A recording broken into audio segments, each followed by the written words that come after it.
তো 1 ছটাক সমান কত শতক বা 1 শতক সমান কত গন্ডা বা কত কড়া। তো জমির এই যে হিসেব বের করার নিয়ম সেটা আপনারা এক নিমিষেই বের করতে পারবেন, কোনো খাতা কলম ছাড়া। জাস্ট এক ক্লিকে আপনারা সেই পুরো বিষয়টি অর্থাৎ 1 ছটাক সমান কত শতক বা 1 শতক সমান কত গন্ডা বা কত গোড়া বা কত কাঠা, সেগুলো আপনারা খাতা কলম ছাড়া এক নিমিষে খুব সহজে আপনারা বের করতে পারবেন।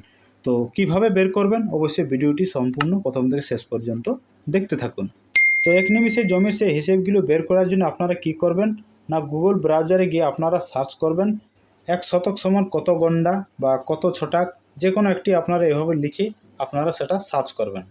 সার্চ করার পর নিচে আসবেন, নিচে আসে প্রথমে একটি দেখবেন লিঙ্ক থাকবে সিম্পল কনভার্টার। এরপর এখানে আপনারা এই যে লিঙ্ক, সেই লিঙ্কে ক্লিক করবেন। ক্লিক করার পর এরপর নিচে আসবেন, নিচে আসার পর এখানে দেখুন রয়েছে কনভার্টার ক্যালকুলেটর। এখান থেকে আপনারাকে সেটা সিলেক্ট করতে হবে। তো আমি এখানে ছটাকটা সিলেক্ট করে নিচ্ছি। তো দেখুন এখানে ছটাক রয়েছে, আরও রয়েছে গন্ডা রয়েছে, ক্রান্তি রয়েছে, কানি রয়েছে, কাঠা রয়েছে, কাক রয়েছে, কণ্ঠ রয়েছে, কড়া রয়েছে, একর রয়েছে। নিচে আরও অনেক যে জমির একক, সে এককগুলো কিন্তু রয়েছে। ধুল রয়েছে, ধনু রয়েছে, বর্গগজ রয়েছে, বর্গ চেন রয়েছে, বর্গ ফুট রয়েছে, বর্গ হাত রয়েছে, বিঘা রয়েছে, হেক্টর রয়েছে, শতক রয়েছে। আপনাদের যেটা থেকে যেটা আপনারা কনভার্ট করতে চান সেটা আপনারা সিলেক্ট করবেন। তো দেখুন আমি প্রথমে সেটা ছটাক সিলেক্ট করে নিচ্ছি। এরপর এই ছটাক থেকে আমি কিসে কনভার্ট করব বা কোন হিসেবটি আমি জানব সেটা এরপর এখান থেকে আপনারাকে সিলেক্ট করতে হবে। তো আমি ছটাক থেকে শতক অর্থাৎ 1 ছটাক সমান কত শতক সেটা আমি জানতে চাই। তো আমার এখানে শতক রয়েছে বা এখান থেকে শতক যে থাকবে সেটা আপনারা সিলেক্ট করবেন। তো দেখুন সিলেক্ট করে নিয়েছি। এরপর আমার এখানে 1 দেওয়া রয়েছে।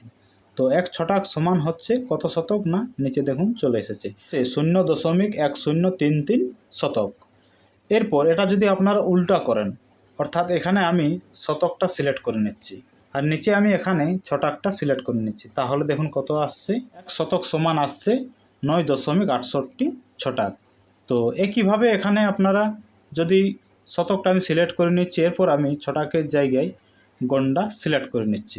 অনেকগুলো দেখুন জমির যে একক সেগুলো রয়েছে। তো যেটা আপনারা বের করতে চান বা যে কনভার্ট আপনারা করতে চান সেগুলো এক এক করে আপনারা সিলেক্ট করে দেখে নিতে পারেন। তো আমি এরপর 1 শতক সমান কত গন্ডা সেটা আমি সিলেক্ট করছি। তো দেখুন এখানে আমি গন্ডা সিলেক্ট করে নিচ্ছি। তো তাহলে কত আসছে দেখুন, 1 শতক সমান হচ্ছে 0.5041 গন্ডা। এরপর আমি এখানে বর্গফুটটা সিলেক্ট করে নিচ্ছি, তাহলে কত আসছে দেখুন, 1 শতক সমান হচ্ছে 435.6 বর্গফুট। তো এভাবে আপনারা এখান থেকে খুব সহজে কোনো খাতা কলম ছাড়া এক নিমিষে আপনারা 1 শতক সমান কত বর্গফুট বা 1 শতক সমান কত ছটাক, তো জাস্ট এক ক্লিকে আপনারা এখান থেকে খুব সহজে সেটা জেনে নিতে পারেন। অর্থাৎ এখানে যতগুলো জমির যে একক প্রত্যেকটি এককে কিন্তু রয়েছে। যেগুলো আপনারা জানতে চান সেইগুলো এক এক করে আপনারাকে সিলেক্ট করে সেই সব বিষয়গুলো আপনারা জেনে নিতে পারেন। তো যাই হোক, জমির হিসেব বের করার যে নিয়ম সেটা আশা করি আপনারা খুব সহজে এখান থেকে বের করতে পারবেন এবং আশা করি বিষয়টি আপনারাও বুঝতে পেরেছেন। তো যাই হোক, এই ছোট্ট ইনফরমেশনটি ভালো লাগলে অবশ্যই ভিডিওতে একটি লাইক করবেন, চ্যানেলে নতুন হয়ে থাকলে। পরবর্তী ধরনের জমি সংক্রান্ত ভিডিও দেখার জন্য অবশ্যই চ্যানেলটিকে সাবস্ক্রাইব করে রাখবেন।